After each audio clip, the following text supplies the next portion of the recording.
Hey everyone, today I have some super exciting news. I have officially joined the collaboration team for the Call Me Crafty SheetLoad of Cards.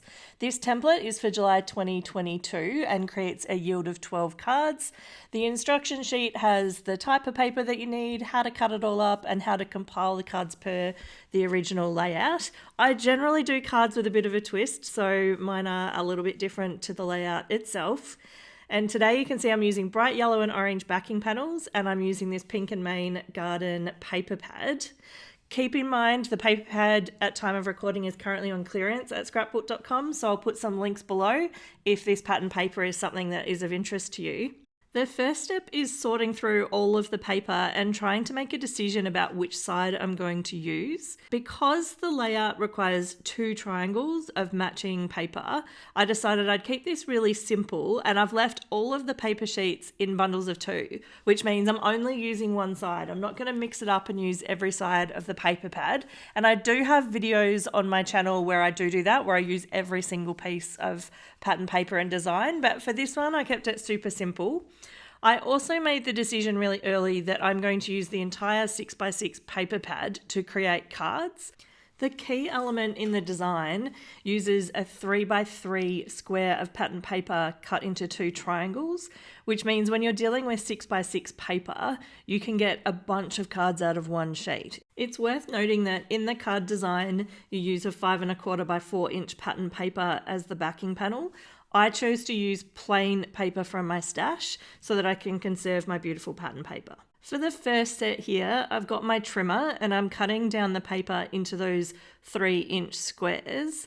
I'm not going to show all of this, but I do just show cutting down 2 pieces of the pattern paper, one of each color. It's really easy to line this up with your trimmer because you just go corner to corner.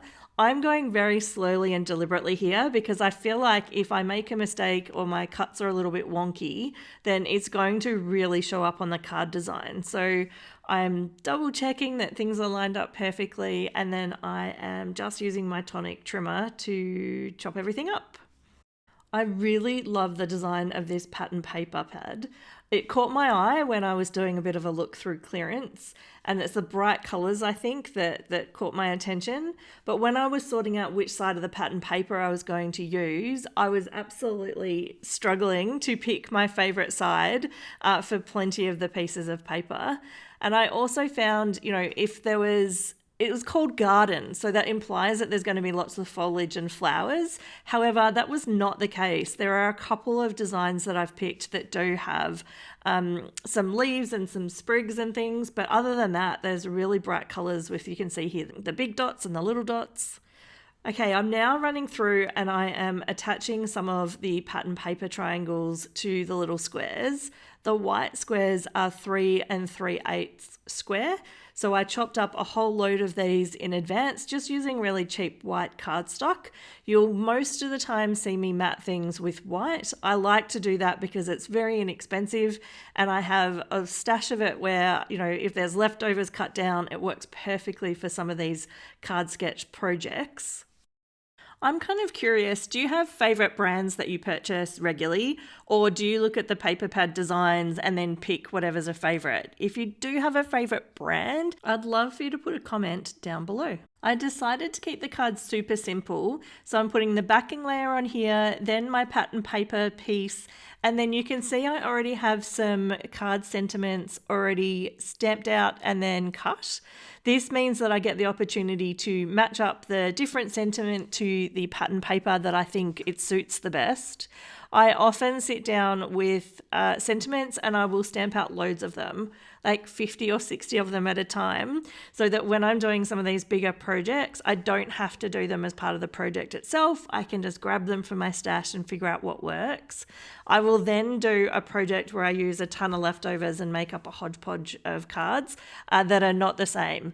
The other thing you'll notice is these are not matted, so I do not put a matting layer on these because it means if I do want to put something in black or maybe a brighter color, I can then do that at the point where I'm actually using it. It just creates a little bit of flexibility. I'll put some affiliate links below to all of the different stamp sets that I used. I think most of them are still available, though possibly not all of them. The affiliate link means that I receive a small commission at no cost to you. So if you are inspired by different content creators when you're watching their videos, then it really helps them out if you use the affiliate links. You do not have to buy the exact same product. You just use the link to the store, and then anything in your purchase supports your favorite creators. I'm preparing the sentiments for the cards here, and I've got some leftover cardstock that I have doubled up into 2 layers, and I've just cut some little squares down to use to just prop up the sentiments on the right hand side so that there's not a noticeable dip on the card.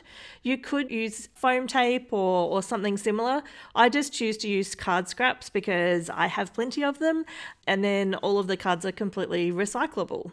I'm creating 16 of each sentiment because each piece of pattern paper creates 4 cards, and I have 2 and 2 matched up. So for the 4 pieces of paper, I get 16 cards. 16 is a lot to create of one color combination at a time, especially when I'm going to get 96 cards out of this pack in total. So I decided to put together 6 of each and then bundle the other 10 separately to create some card kits that I can then compile later, or I can donate to a charity or do for a school holiday program with kids. And it just means all the elements are there and ready to go, but I didn't have to sit down and tape together 96 cards in one sitting, because that is a lot. This is one of the designs here with the "You Are Awesome." I love this sentiment. I use it very, very frequently. It's so versatile that it can be used for so many different occasions. If you're enjoying this video, it would be great if you could hit the like button. That really does help the video spread to more viewers, and I would really appreciate it. Here you can see one of the designs that I talked about previously that used some of the foliage.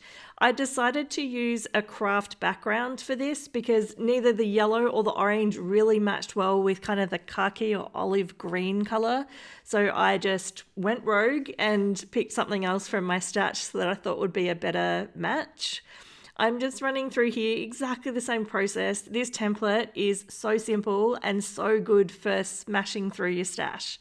There are many, many, many, many papers in my cupboard, and I think this is a design that I'm going to come back to multiple times. This color combination is so cool. I really like this one.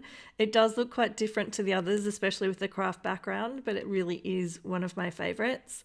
This one here is similar to the one I had at the beginning, but it uses these really pretty hexagons. Love it. Absolutely love it. As a reminder, I've created 36 cards using this template and 60 card kits to assemble later, so 96 in total. You can see all of them laid out right here. I've put the hashtag for the collaboration team in the title and the description box below so you can check out everyone else's creations.